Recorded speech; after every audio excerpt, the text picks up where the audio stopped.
In today's video, I'll teach you how to enter safe mode in Windows 11.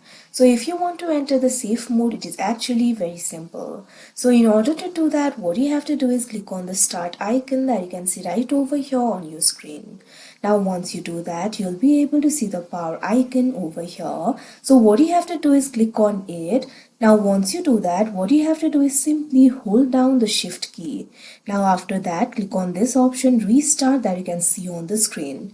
Now after you do that, your device will be restarted. Since it will not be recorded, I'll just tell you what to do.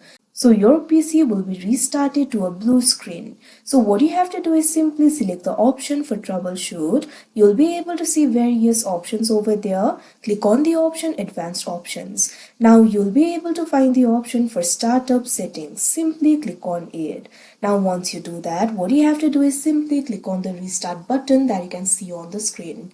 Now after you do that, you'll be able to select the safe mode. After the next restart, a list of options will appear.